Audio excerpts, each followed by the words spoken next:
everybody, I'm Joey Paul and I'm an indie author and welcome back to my channel. Just before we get started, the giveaway is still ongoing. It ends today, so all you have to do is subscribe to my channel and comment on the video linked above and below to be in with a chance to win one of 4 prizes. So yeah, last chance people. So today's video is a collab with a bunch of other Authortubers and we're talking about basically no more ableist books. We're talking about how we're all disabled Authortubers in some way or another, and we're talking about basically the ableism we've seen in books and some series and books that don't have that, and to sort of like beef up those. So I've thought about how I wanted to go about this, and I basically wanted to highlight books that did it really well, including my own books, because I am a disabled writer and I write disabled characters, basically because I write what I want to read. So yeah, we talked about it in my disabled tropes video, which I will link up in the cards, about books that don't really do it that well, where they have the only disabled character be the villain, or they have someone who thinks they're better off dead, like a book that I could mention, and I'm not really sure if I should, but it's a book called Me Before You, and it's by Jojo Moyes, and it's basically about a guy who gets paralysed in an accident and then decides that he's better off dead. And the whole story goes through him falling in love and everything else, and he still goes through with it. And I know you can say that basically when you're suicidal that doesn't change because you fall in love. No, it doesn't. But the only reason he's suicidal is because he's grieving the loss of his life, and nothing in the world can take that away. So no therapy, no nothing like that. Just die. So yeah, that's the kind of message that it sends. But I'm specifically going to talk about young adult books because I am a young adult author, and I've read some other brilliant young adult or middle grade. See, the problem here is we don't have middle grade in the UK. We do have as a classification, but we don't have middle school. So I don't really know where the age of like middle grade is. I think it's about like 10 to about 12. Or 13 maybe, in which case some of these are middle grade. In other cases, in most cases, I think they might be called children's, in which case, yeah, they're middle grade. But moving on, the reason that we wanted to do this, and the reason that we wanted to highlight books that don't have ableism in them, is because we're kind of sick to the back teeth of seeing the same tropes repeated over and over and over again. People either don't write disabled characters because they're scared of getting it wrong, so they don't do the research and they don't do the work that goes along with it, or they write them and they put them in the situation that basically society has told you to put them in, and it's just like, it gets really irritating after a while. So please do check out the other videos in the collab. There'll be a playlist which will be linked above and below, and yeah, they've got some really good people involved in this, and I'm really looking forward to seeing their videos. And so moving on with mine. So the books that I've chosen, I haven't gone just for me because that feels a bit egotistical, but I have 4 books of mine and 2 books of another author. So the reason I wanted to highlight this author is because she's quite well known in the UK. She's written over 100 books in the children and young adult genre, classification even. And I grew up reading her books. I grew up reading them and just feeling like, wow, someone gets me. And I wasn't completely disabled at that time. So the first one I'm going to talk about is The Illustrated Mum by Jacqueline Wilson. This is the author that I was talking about. She is really well known in the UK. She's just an amazing author. She always uses the same illustrator, Nick Sherratt, and I think that's how you say his name. I don't know whether you've heard of Tracy Beaker. That's one of Jacqueline Wilson's books. That was basically, I think, the book that really made it big for her. She's written young adult along the way as well. My best friend is a huge fan of her because of me. I introduced the two of them when we first met. So The Illustrated Mum deals with a mum who's mentally ill, to the point where I think the child's called Dolphin. Okay, so she's a mentally ill mum, and it deals with it in a way that's realistic while also approaching the subject that doesn't scare kids. And it doesn't paint the mum as a bad person or anything else like that, and doesn't fall into any of the tropes. The story is really, really, really engaging, and I really loved reading it as a kid and kind of like feeling just amazed about how well characterized they all were. And it was just, yeah, it's basically Marigold is the mum. She has covered from head to toe beautiful tattoos. She has custody of her 2 children. She doesn't really talk about her mental illness, and she doesn't really talk about her disability in that respect because it is disabling for her. And so the kids have always kind of thought that she was a bit eccentric. But then things start to happen, things start to go wrong, and she starts to go down a path that she can't really come back from. And Dolphin is put in a situation where she has to make some choices that really shouldn't be choices that she makes on her own. And because of that, it really highlighted being a young carer. It just highlighted being the child of someone with mental illnesses, and it's something that I would really recommend, especially to people trying to explain it to kids or wanting to present it to kids. Showcase that it's not all doom and gloom, and it's not all we are the villains of our own stories. Yeah. So the second one of Jacqueline Wilson's book that I want to talk about is basically a modern day version of what Katie did. Now, I know people will say that you can't really call it ableist because, well, it's older and it was different times and stuff like that. No, I still call it ableist. If you don't know, spoilers, it's been out for God knows how long. What Katie did is basically the story of a girl who gets paralyzed. She gets better by using inspiration porn and the power of prayer, and you know, all the tropes, and by the end of it she's walking again, and she's healed by the fact that she had positive thinking and lots of prayer, and that's just crap. It's just crap, people. So this book is called Katie, and it's basically making history better. I haven't read it myself. Bea has, and she has told me about it, and basically Katie doesn't get better at the end. Spoilers, I know, but I'm not going to tell you what goes on and everything else. She does, it's not positive thinking and just praying and all the rest of it. It's real, and it deals with the ability that the fact that when you're disabled, sometimes you can't get better and you can't pick yourself back up again, and all the positive thinking in the world is not going to make your legs work again. You know, just it feels, people.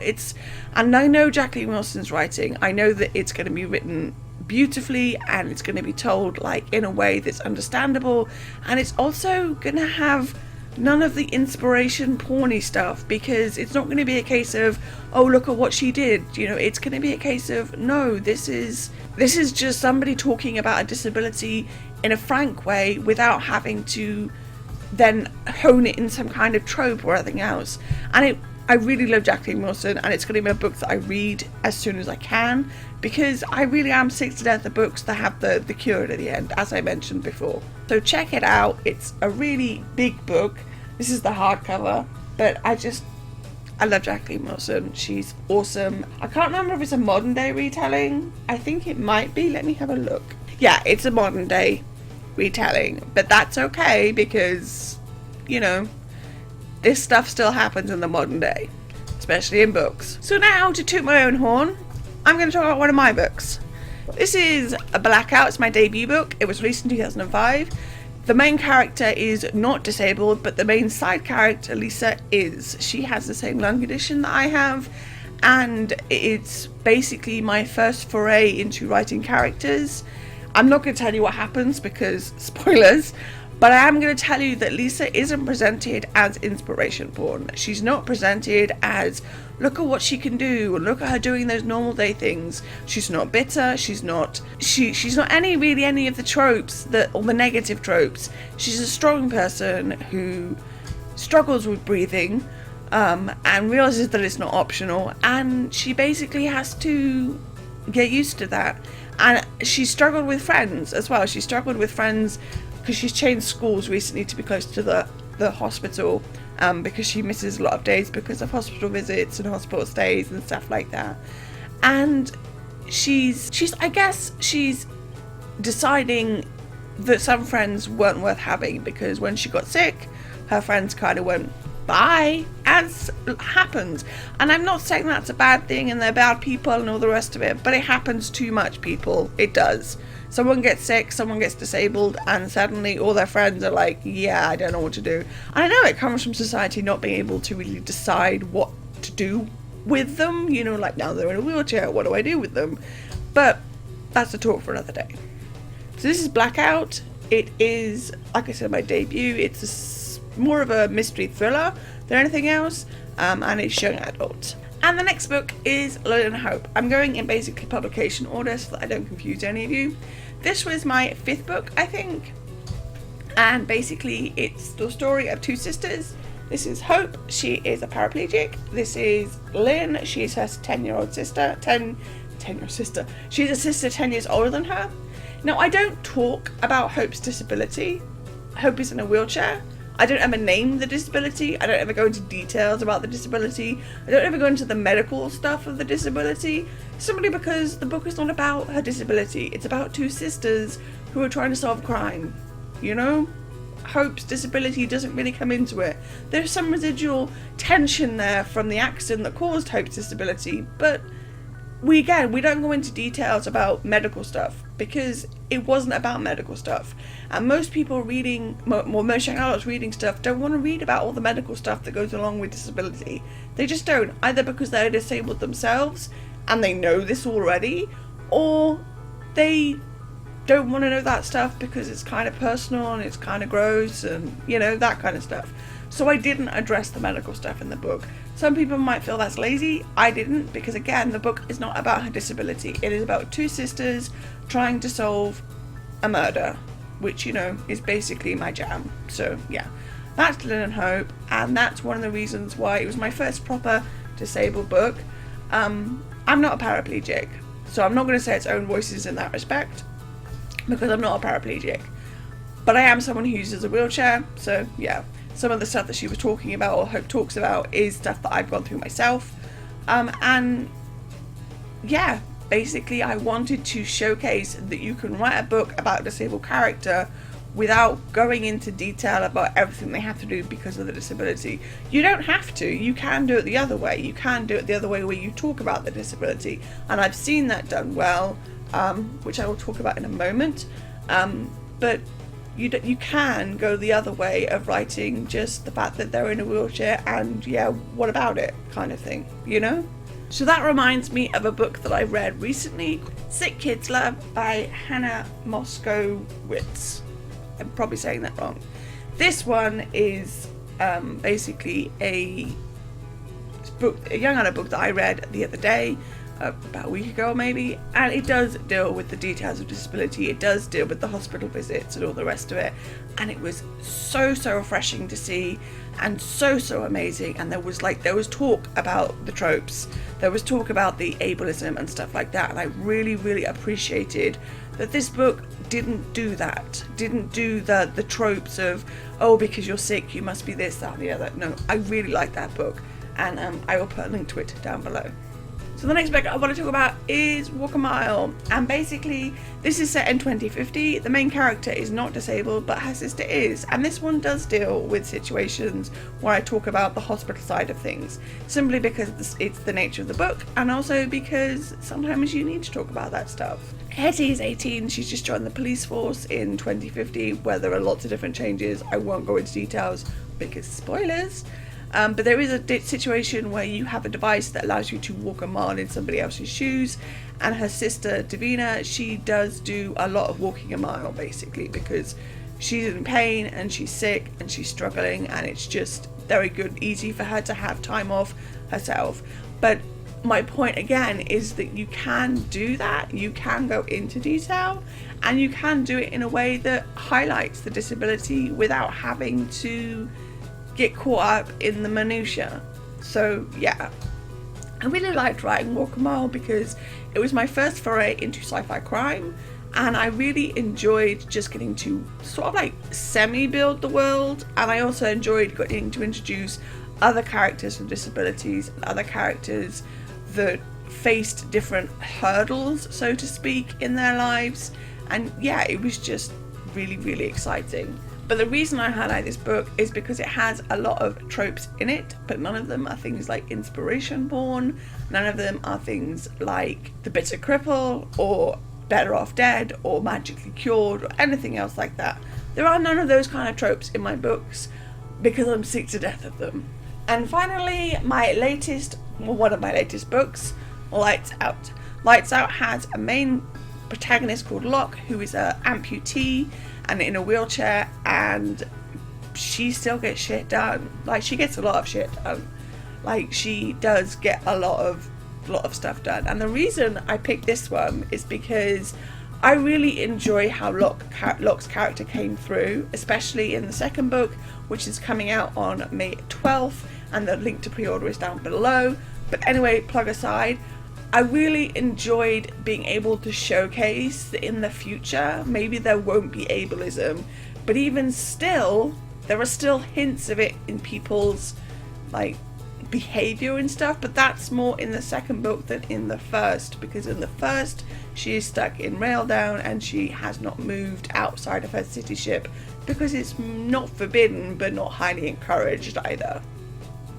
And yeah, so basically the tagline is, when aging stops at 25 and all life ends at 60. And it's a dystopian. And I hadn't seen a dystopian that dealt with at least one character in a wheelchair. Now, there are more than one disabled characters in my books. There's more than one disabled character in Lights Out. There are lots of disabled characters. And it's just simply, I think someone put it recently, that I write the books I want to read. I write the diversity that I want to see. And I have done basically the majority of my career. A lot of my protagonists are or had been white able-bodied, but there were always that hints of that diversity, because I got sick of just writing the same people, and I got sick of not being able to see disabled people in fiction that weren't real. Like Sick Kids Love. I loved that the majority of the time the main character, or one of the main characters, is talking about basically having to hide how sick she is, because she kind of wonders, is she really that sick? And it just highlights that that's something that I went through when I first got sick, and that's something that I went through when I first needed a chair. Like, do I really need the chair? Am I really disabled? That kind of stuff. And it talks about that stuff on a level that kids can deal with. And I say kids, like, I'm an old person. I'm not old, I'm only 38. But I wanted to write stories that disabled kids and the disabled teens could read and see themselves in. I wanted to make them at the start of their own stories, and I wanted to give them an idea that it's not just one story, there's not just one book, there's not just one character, there's multiple of them, and it's just the way I work. So yeah, that was basically the point of this collab. It was to showcase books and talk about basically how we're sick to death of seeing ableist books. We're sick to death of seeing them, especially in young adult and especially in those settings, because we're talking about kids who are pretty isolated anyway, and then you add in the ableism and it's kind of like, really, do we have to do this again? And I know that there's no really sort of like easy cure, that there's no sort of like easy answer, because you can talk about educating people and you can talk about telling them to do their research, which they should be doing anyway. But the majority of people I found, when it comes to writing disabled people, they will either do one of two things. They will either do the research and decide, actually, I'm really enjoying this and I'm really happy to bring about a random character, or they will take the other route of, I don't want to offend anybody, so I just won't bother. Oh, there's a third option of, why do we need diversity? And I just don't know what to do with that option. And I do agree, though, that it shouldn't be forced. I do agree that I'm not forcing anybody out there to force them to write disabled characters. No, I'm not going to do that. You do you, I do me, we're all okay. But what I am saying is, broaden your horizons slightly and consider the option that the tropes you see in books, and the books that do it well, like the books I've gone over, even the ones that aren't mine, you can look at them and you can see something and you can learn something from them, and you can go forth and write books that maybe don't have ableist tropes in them. So yeah, that was basically what I was hoping to get across with this collab. I was hoping to get across the fact that there are books out there that don't follow ableist tropes, and like I said, I didn't just stick to my own books because I didn't want to seem like an egotistical person. I am slightly egotistical, but you know, that can't be helped. So, do you have any questions for me? And please do check out all the other people in the collab. They will be linked below, as I said. And yeah, I hope you've learned something, and I hope that you've gone into this or watch this and felt like you can go forth and maybe start thinking about disabled characters in your books, or maybe start seeing other disabled characters in other pieces of fiction, and maybe learn from what you can use and what you can't, and what looks good and what doesn't. Because we need more disabled characters. We need more representation. It's coming, it's there, it is happening, as I've shown you with these books, but it's not enough. I don't know whether it ever will be enough, but you know, that's just me. So if you have any questions, let me know down below. Do you have any books with disabled characters in that you'd like to recommend to me? If so, let me know in the comments down below. So that's all I've got time for today. If you want to support my channel, you can comment, subscribe, or like. I post new videos on Thursdays, and sometimes I post them on Sundays too. You can find me all over social media, and my books are available everywhere. And don't forget to pre-order Lights On or pick up a copy of Lights Out. And if you do pre-order, don't forget to grab the swag. All the links to which are listed below. Thanks for watching, and remember to keep writing. Bye.